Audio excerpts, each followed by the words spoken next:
Tonight on GamePoints 384, you should be very worried for the Suicide Squad. Quake 6 was seemingly teased, and the industry is screwed when it comes to 2024 layoffs. All that and more in just a moment. But first, I do invite everyone here to join the conversation with any questions, comments, concerns, regardless if you're watching here live at Twitch TV/GamePoints or later at YouTube, BitChute, Rumble, etc. I want to know what you all think about these topics on hand. Let me go ahead and start off out the gate by saying, yes, I know Power World is the big hot topic at the moment, but at the end of the day, I have no idea what it is. Consider me a boomer, old man that yells at cloud, insert your epitaph here.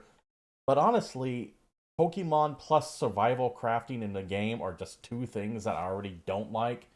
Slamming them together does not speak to me at all. If you enjoy it, awesome. Knock yourselves out. I hope it works out for you. This to me seems to be a flash in the pan, but hopefully you guys get some entertainment out of it. And that's probably going to be the extent of Power World conversation this week at least. Let's go ahead and move on to the very first topic that I have set up here. We start as always with an article from VGC. The link to this and all the other articles that we'll talk about will be provided down in the description below or over at the Discord server, which link can be seen down there too.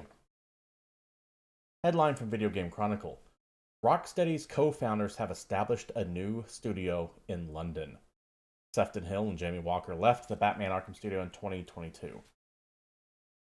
This headline should make you very, very nervous for the Suicide Squad, as if you weren't already if you've been paying attention to it. Sefton Hill helped create Rocksteady, and they had a series of amazing Arkham games. That Batman trilogy is great. Origins aside, but different team made that. Arkham Asylum, Arkham City, probably the best one in my opinion, and Arkham Knight, despite its flaws, are a fantastic trilogy of games and possibly the greatest superhero adaptation when it comes to games we have ever seen. Now, I remember when they announced that they were working on Suicide Squad and have been for many a year now, and I myself got a little excited for it. Play the bad guys, kill the Justice League, sounds great, sounds awesome. But as we come closer and closer to its final release date, it seems, only weeks away at this point, and after a myriad of delays and postponements and leaks, that hype has been sucked dry from me. And now we're starting to get like official promos and stuff talking about season passes.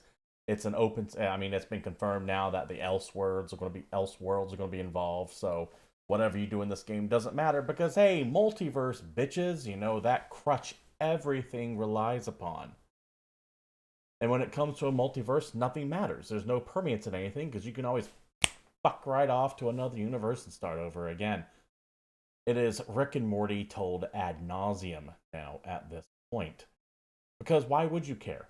There's an infinite realm of universes and possibilities. Everything has to be meta and formed together into one incoherent mass of pop culture.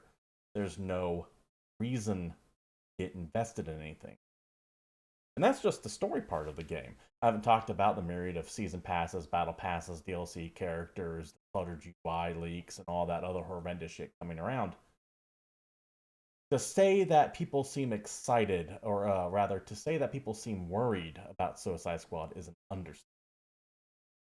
And we should have seen the signs long ago, specifically when Sefton Hill bounced out and took along Jamie Walker with him. You see, it is not unusual for studio heads, team leads, to retire after a game launches. After years of work, because it does take years to make a game, put into something and go, it's time for me to move. What is unusual and usually a sign of trouble is when one of those leads, or in this case, the head of a studio that founded it, says, yeah, I'm leaving before the game comes out. Typically, that's a sign that they are aware that something has gone horrendously awry with development of the game, and they no longer want their name to be associated with it. They're trying to distance themselves before the damage is done. Because you want to be known as Sefton Hill, maker of the Arkham trilogy, not Sefton Hill, maker of Suicide Squad. Now, if Sefton Hill would have gone off and just retired, that would be one thing. But he didn't. He left Rocksteady back then, before it got delayed, on the eve of Suicide Squad coming out. It did go on to be delayed a few times until it's now close to 2024 launch date. He didn't go off into the sunset, though. He didn't go off and enjoy his time in the industry with well-earned rewards, kicking on a beach somewhere. He's creating his own studio, which means he didn't leave because he was tired, at least of making games. He left because he was tired of dealing with people at Rocksteady and with the inevitable, in my opinion, inevitable disaster coming. That is the Suicide Squad. Let's go ahead and move into the article itself here, because hey, it's good that they are getting out somewhere else. Hopefully they can make something solid. To the article. Rocksteady co-founders have established a new studio in London. Co-founders Sefton Hill and Jamie Walker have reportedly formed a new development studio called 100 Star Games.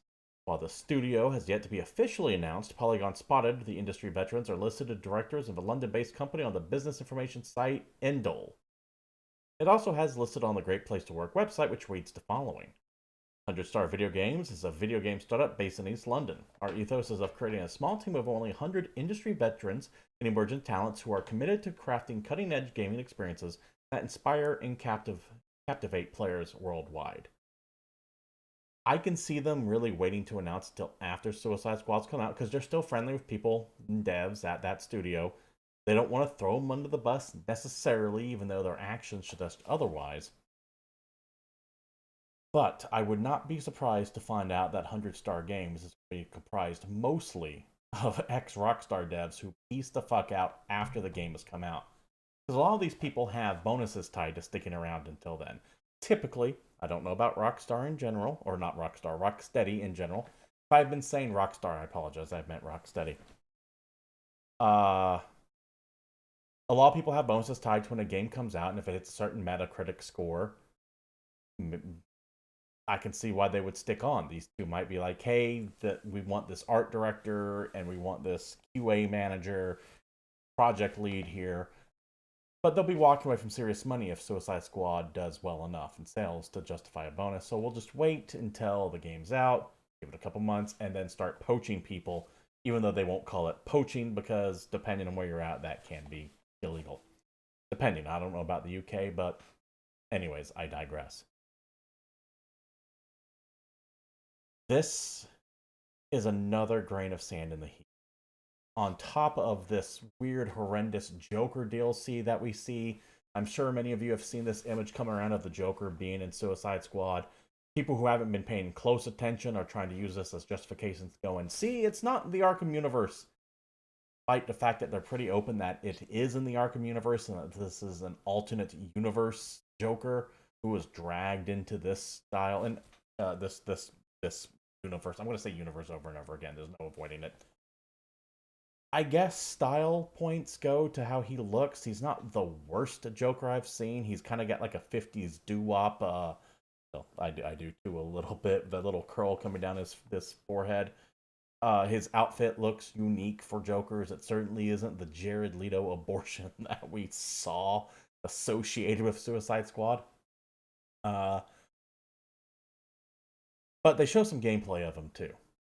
And it looks no different than the other 4 people you're already playing.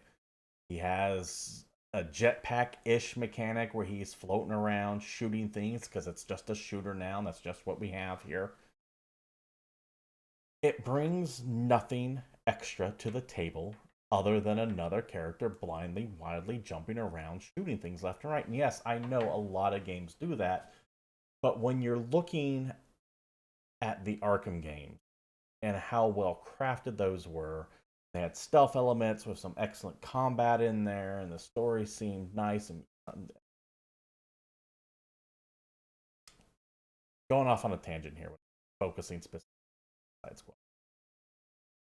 Be concerned, if not outright worried, or even dreading this launch, because it has all the hallmark of your modern AAA cash grab. Passes, overcluttered UIs, trying to cram 15 different genres into one game so that way it appeals to a mass market.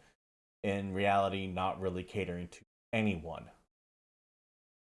To the point where even the co-founders saw the writing on the wall. And I think with them opening up a new studio, we know they didn't just leave back in 2020 because they were tired. They left because they knew what was coming. And I think they're being diplomatic on officially announcing this new studio opening until after Suicide Squad comes out, because they're going to want to court that talent from Rocksteady. Because it's not the developers who made a lot of these choices. I can promise you that.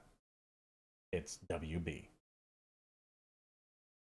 No game designer puts out a game with hoping that it sucks, hoping that it's just a cash grab. They typically put these things in because it's a business decision made by people well above them. And that is the reality of the business, right? You have to walk a fine line between financial success and artistic integrity. Although it feels weird to say artistic integrity when it comes to fucking comic book video game. But you know what I mean.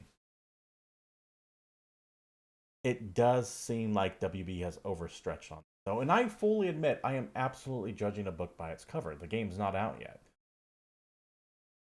But when even typically publisher-friendly corporate press, IGN, GameStop, etc., GameSpot, etc., and no hate toward IGN, I worked there momentarily. Even when they're coming out saying, "Hey, this don't look good," the access media, I should use that term, access media. When even the access media is coming out saying, "Hey, this don't get it," you should be highly worried. As always, don't pre-order. Wait till the game comes out. Take a look at a couple of streamers who are willing to brave those opening day bugs and shenanigans and see if it's going to be right for you. Keep hype in check. Hype is the ruiner of many a game. Because there are many, many examples out there where a game came out as fine. It wasn't bad, it wasn't great, but it was fine. But hype kills it for people because they expect the greatest game in the decade and they get something mediocre. Anyways, let me know what you guys are feeling about Suicide Squad, by the way. I want to know what the tenor of this game is at the moment. I want to kind of get the pulse of what people feel about it. It seems that most people are down on it, but if you're looking forward to it, please let me know. Tell me why you're excited for it. Last week, Xbox did a developer direct where they unveiled a little bit more of some new things or games coming out. Avowed, the Indiana Jones game, Senua Saga, Hellblade 2, whatever it's called. But they did tease something very quickly and clearly deliberately, because these little trailers that they do for the directs are gone over with a fine-tooth comb. We go to the cesspool known as Reset Era for this one. The user Jiggles Bunny has a still here from that Xbox Developer Direct when they're at Machine Games floating around talking about Indiana Jones, and he's on this whiteboard, Quake 6, with a very familiar Quake logo there. This is deliberate. This is them not so, or subtly, I should say, because it took a little bit for people to track down, saying, hey, Quake 6 is going to be coming up. Whatever id is working on, hell, maybe even Machine Games might be helping it, considering that this was during the Machine Games segment of the show. But Quake 6 is coming. With the success of Doom, it would make sense for id to also try to bring back a couple of their other shooters. However, id did work on Wolfenstein, and Machine Games worked on Wolfenstein as well. So who's going to be working on this? id or Machine Games? Well, according to that Xbox Developer Direct, with Indiana Jones coming out this year, that project is going to be wrapping up. So you can imagine that Quake 6 could be in pre-production at the moment right now at Machine Games. while id works on whatever their next Doom is going to be, which was already kind of alluded to in one of the many leaks we had in 2023. I, for one, am somewhat excited for it. I thought Quake is a underused franchise when it comes to story. I know it's weird to associate Quake with plot, but their even number games tended to be the more focused, story focused ones, while the odd number games were their more multiplayer centric one. First one aside, with the main character voiced by Trent Reznor, but I digress. You had Quake and then Quake 2, which was about the Strogs, then Quake 3, which was Arena, more of a multiplayer focused one. Quake 4, Xbox launch title, or close enough to launch title, which was picking up the Strog War. Then you had Quake Champions. Enemy Territory Quake War is not part of the mainstay Quake franchise. Quake Champions being the fifth main entry in the series. Once again, multiplayer focused. Given how Machine Games handled Wolfenstein, I am very, very interested to see them take on Quake 6. I think you can do a lot with that property. Not going back to the Strogs, to be clear. I don't want to go with the Strogs. I want to go back to how Quake 1 was, where it was Doom, but rather than demons, it was like Cthulhu shit. I'd love to see some Cthulhu shit. I love Cthulhu. So yeah, Quake 6 seemingly confirmed at this point, albeit in one of the more indirect ways I've seen in quite a while. Well, on the topic of the Xbox Developer Direct, let's go ahead and go over what they were talking about here real quick. This here is from the Xbox Wire. Once again, link to this and all the stuff that I'm talking about posted down below if you want to read it yourself. We have five games to talk about. They were originally only going to do 4, but there was kind of a shadow announcement as well. Not a huge one, but worth mentioning. First up, Avowed, coming fall 2024. This is Obsidian's I don't want to say action RPG. This is Obsidian's fantasy RPG set in the Pillars of Eternity universe. I loved Pillars of Eternity 1 and 2. Might have to do a playthrough of those again. Looks a little janky, kind of VR-y. You'll get what I mean when you see the trailer for it. It seems stiff.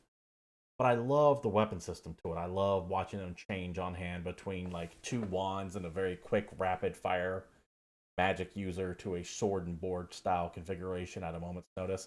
I'm hoping that they can incorporate that very easily into combat because the game itself did look jank. It looked unrefined. I know I'm using these nebulous terms, but you'll see what I mean when you take a look at the trailer for it.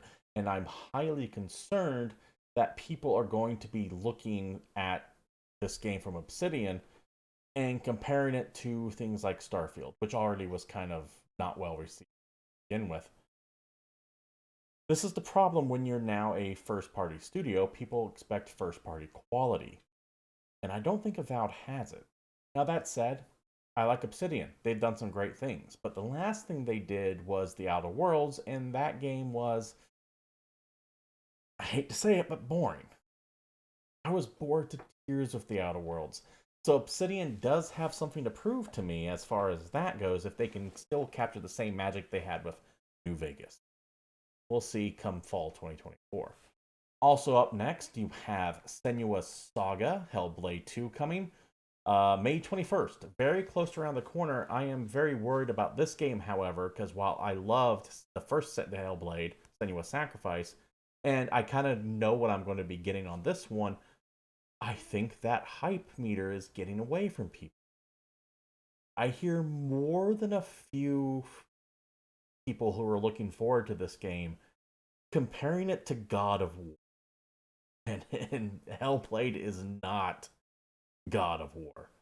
The first Hellblade was 4 to 6 hours, kind of a walking sim with a few puzzles, a little bit of combat, did some really cool shit, told an amazing story.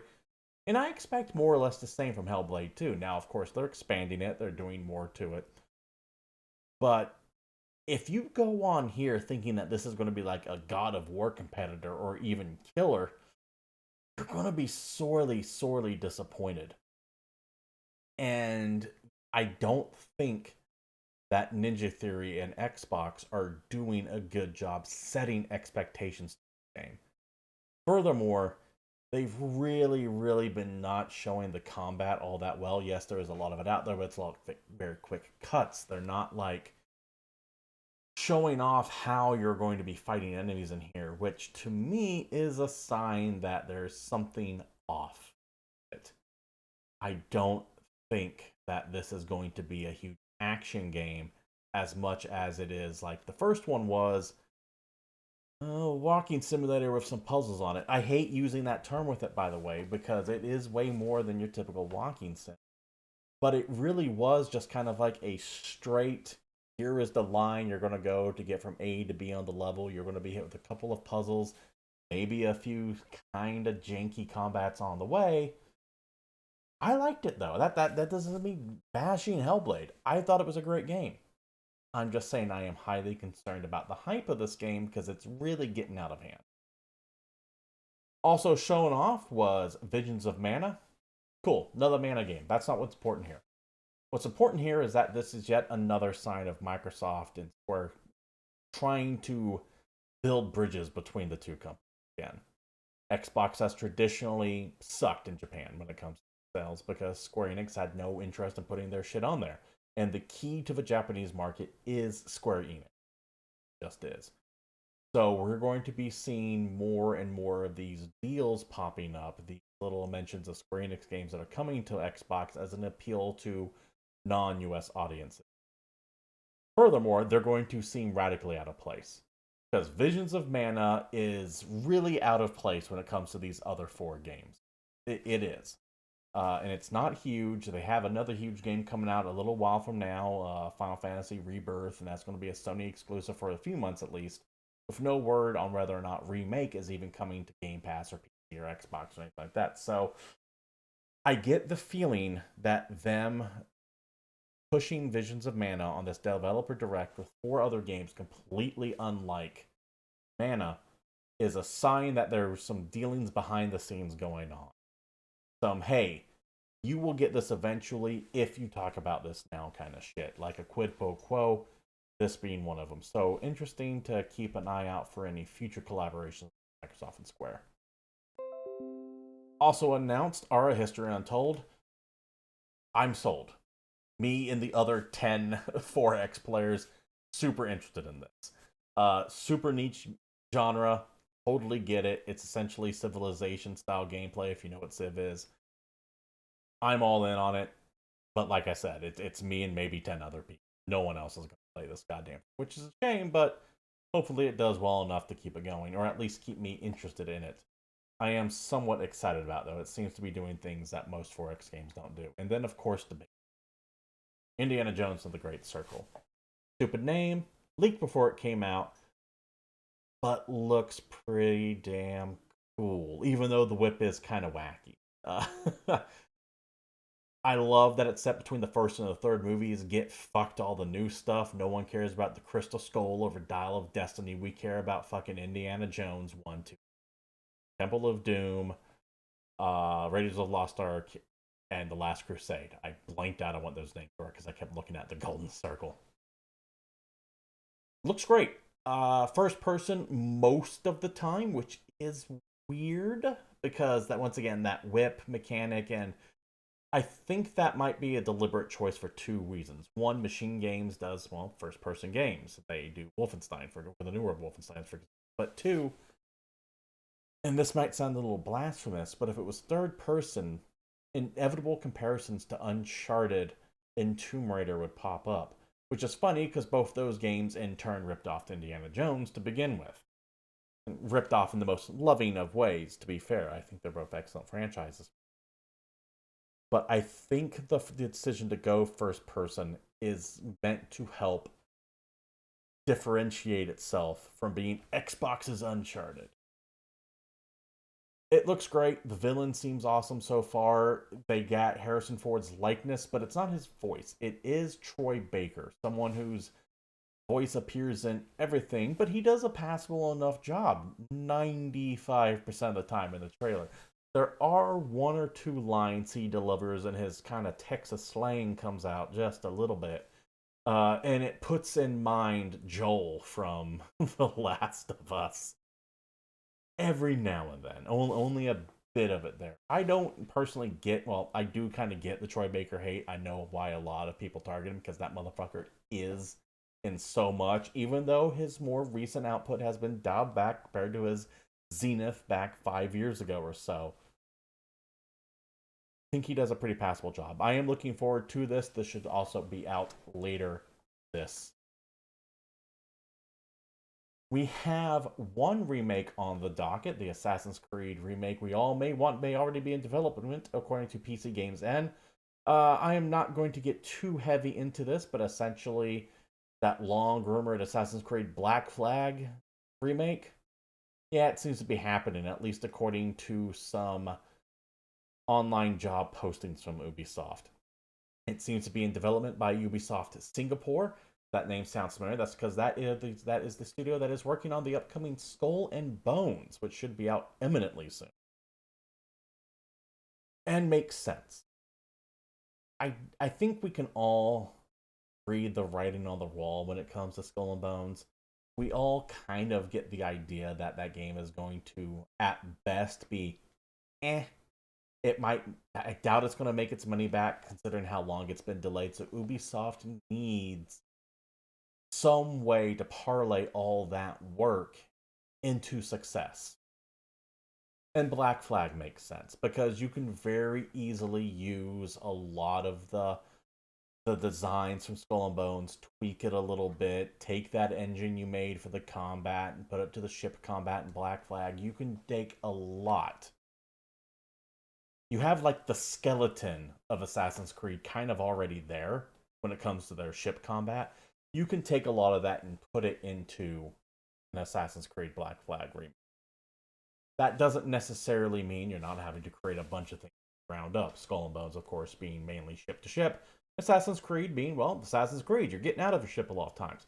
But you can certainly cannibalize a bit of one product and put it into the other to get some rate of return on your investment.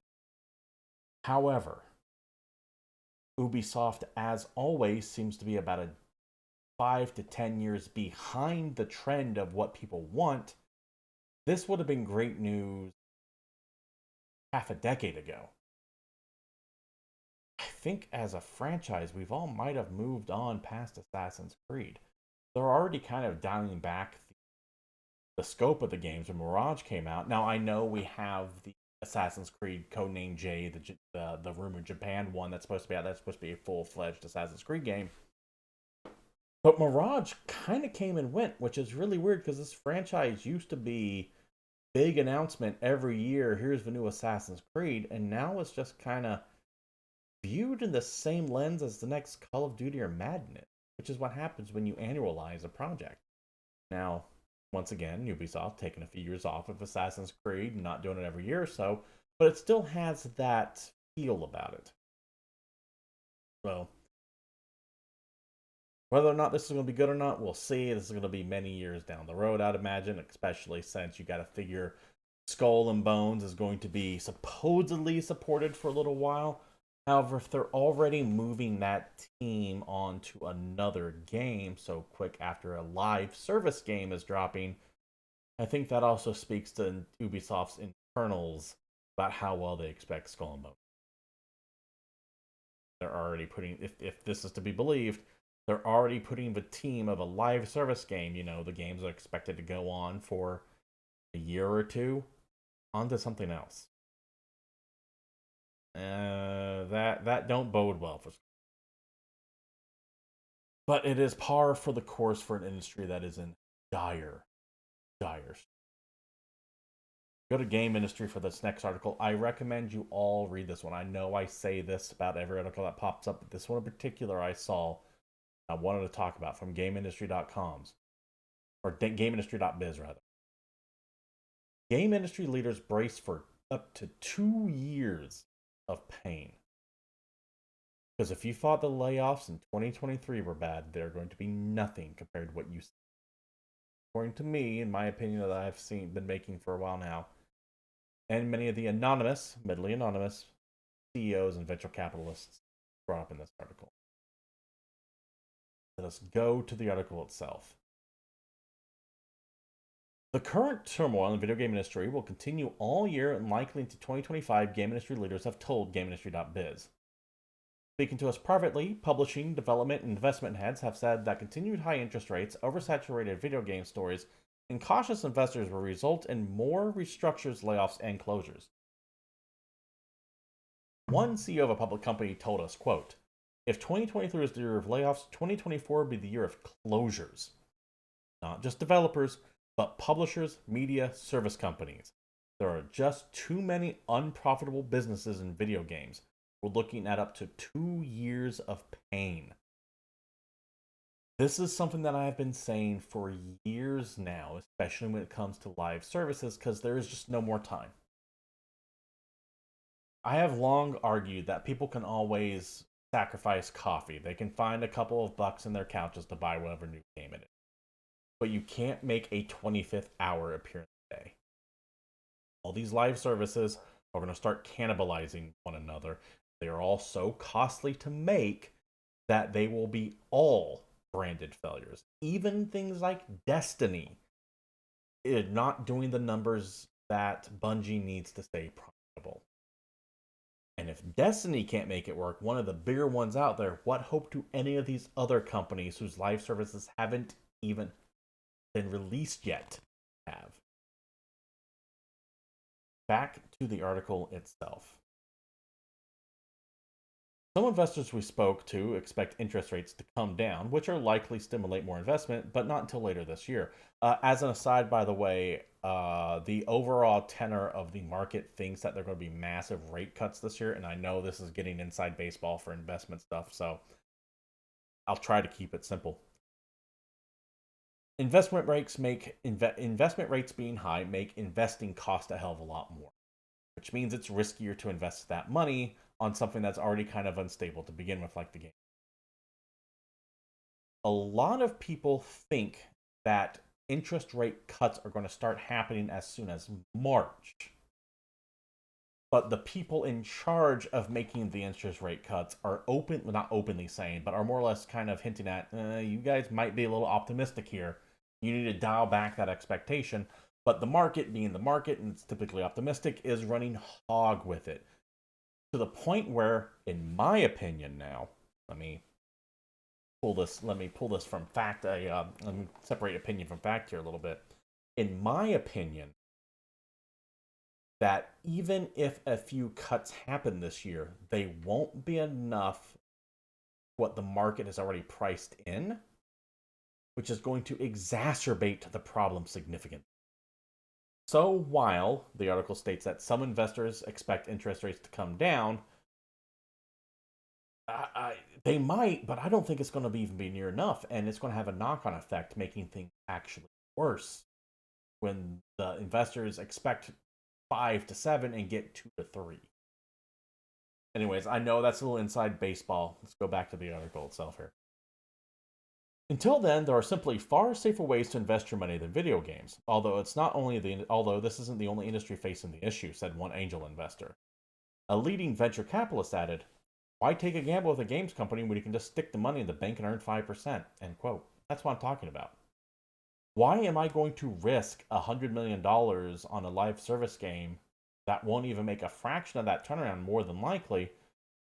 I can just save the money and get 5% on it. Because once again, with interest rates being high, bonds and shit tend to also be a little bit more a profitable place to stick your money. Once again, I am not a financial expert. I'm not a financial advisor. I could be getting some things wrong. I don't think I am, though. A growing concern for publishers we spoke to is the abundance of games being released across all platforms.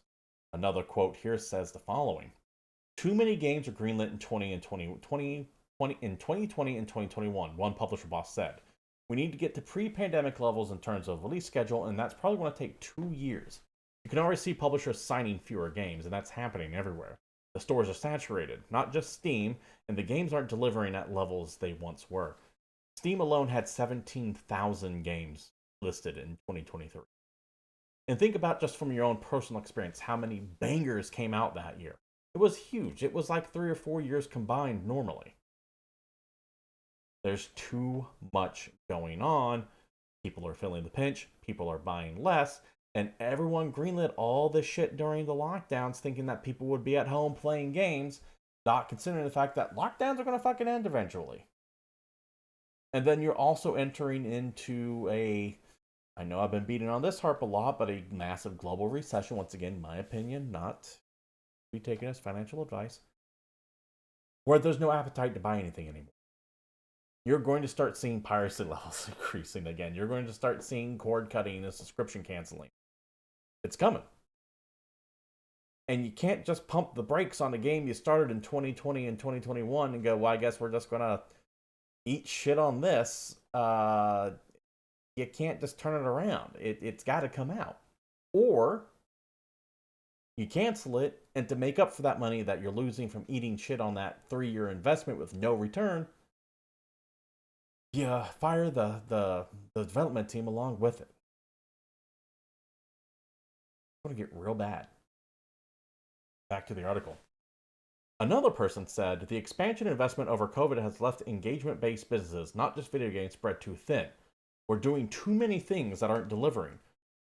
Once again, the series of mediocre games. There have been some bangers, but there have been a lot of shit out there. And when you have excellence that you can buy, you're not going to go for The venture capitalists added the following. Competition isn't the biggest factor in the current situation, but it is a challenge, especially when you consider how much disposable income people have at the moment. It's also not just the number of new games you're competing with, but all the old games and live service games that are here and there and doing huge numbers. That's what I'm talking about. It's not necessarily the money, though that is some of it. It's the time. Destiny 2, World of Warcraft, Guild Wars, Final Fantasy XIV, Call of Duty, League of Legends. These are full-time jobs for many people when it comes to hours played. You do 2 or 3 of those and that's it. Your plate is full. You can't cram anyone else into that. And they're all chasing not these smaller contained experiences that you can beat like in a day or two, but these things where it's like, hey, come back next week to get the daily bonus so that way you can get the fake money to buy the season pass to play for the next 3 months because we want you to keep coming back over and over and over and over again, and this is now your job, grinding out extra cash for us. There's no more bandwidth for it. We're full. We're tapped out. And a lot of studios have a lot of those live service games on the way still. And they're all going to fucking fail. Or most of them are going to fail. This is why I think Jim Ryan was forced out of Sony. Because he tried going in on the live service side of things, and then some bean counter at Sony looked at it and went, we're fucked. And we're fucked because of you. So he was essentially given his golden parachute and kicked the fuck out of Sony. Retired, as it were. Because he was traveling too much. Oh, the travel. I being facetious, it is hard on someone, especially when you start getting older. But come on. We all know that there had to be more. We're going to fire off here with a very dark sentence here. Let me see if I can find it. Let me see if I can find it where it went. I'm not seeing it here, but I have it in my notes. Our public company CEO believes that for some companies, survival during this period requires being brave. Here it is. The exact quote right here. It's all about sustainability. For those of who aren't profitable and that can't get funding, it's a case of being brave and getting. They don't mean brave in the idea of like, we will weather this storm, we will take care of our employees, and it's going to be a couple lean years, but it's going to be all right in a few years. They say being brave and getting tough, they mean weathering the hail of negative PR you're going to get. Because you're firing 100, 500, 2,000. They mean you have to be brave enough to make the hard decision to go, Dreadwolf isn't going to cut it. canceling. And BioWare is getting that. Sledgehammer Games doesn't make Call of Duties the way we want to. And that we already have 7 studios working on Call of Duty. And that 3 of them are going to. They're going to have to make the decisions that are going to piss people off. And rightfully or wrongly. That's what they mean when they say getting brave stuff. Or being brave. Not we're going to batten down the hashes and get through this as a family. But we're going to be firing a lot of people. And actually closing studios. And taking the stock hit and the PR hit to that. And because it wouldn't be a GamePoints without this bit, we have a whole series of layoffs as well. Talk about the fact that Piranha Bytes, another Embracer-owned studio, is in major trouble. These are the guys that do Risen, Gothic, Elix. They were working on Elix 3, but it sounds like they're probably not going to be working on it anymore. They are, quote, a difficult situation, and they've been very public about that. It seems like they could be spun off from Embracer, but in such a state, they're not going to be able to finish that game without another publisher picking them up. And as we just talked about, no one's got the cash for it. CI Games fired 10% of its staff. These are the guys that did Lords of the Fallen. We don't have an exact number of what that could be, but that is the number that was the percentage that was quoted when GamesIndustry.biz here reached out to CEO Marek Tymiński. And the big one, Riot Games laying off 530 people. Going out of their way to say the following. Oh, where is it? Where are you at? Here it is. This isn't to appease shareholders or to hit an earnings number. It is a necessity. Saying that either 530 people got to be laid off or the studio goes under is what that suggests. That 530 number, by the way, comes out to be roughly 11% of, they call them rioters staff. I hate that shit, by the way. Don't use cute names for your employees, especially when you're fucking firing them. Call them what they are, employees. They're not rioters or twits or destinyers or insert your cute little name here. You're the employer, they are employees. This is not a friendly relationship between the two. Oftentimes, it should be adversarial.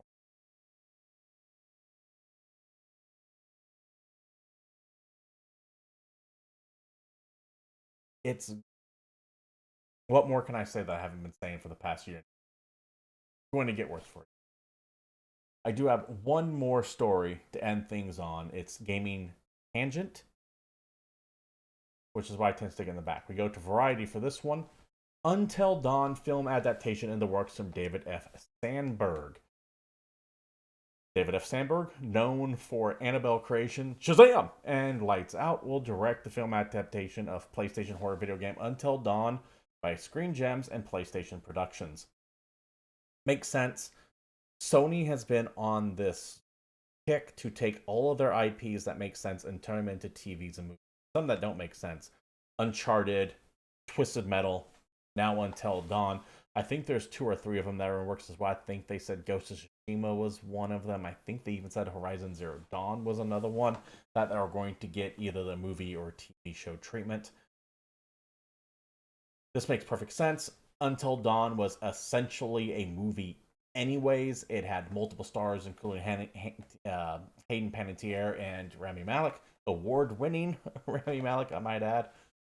And it can be easily condensed down into like a 90-minute to 2-hour slasher film.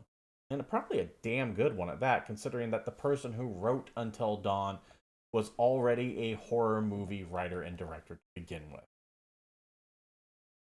I don't expect this to be great, but I am going to watch it. Could be good. And that kind of does it for the news today. Thank you all for showing up. This has been GamePoints 384, and we do stream live here at Twitch TV every Tuesday at around 8 p.m. Pacific Standard Time. Look forward to seeing you there like many of you do. Can't watch us live? You can catch us over at YouTube, Rumble, BitChute, etc. Regardless of where you're watching at, let me know what your thoughts are on these stories. I'm very curious to get other people's takes on what we talk about here today. You can follow myself on X at CapitalistPig21. You can join the show's Discord server, link provided down there, as long with all the other stories that we talk about as well. And I do stream here at Twitch TV/GamePoints throughout too. So come on by, hang out, play 4X games, horror games, indie games, just whatever strikes my fancy at the moment. Look forward to seeing you all there. Once again, thank you all for showing up to GamePoints, and until next week, I'm out of here.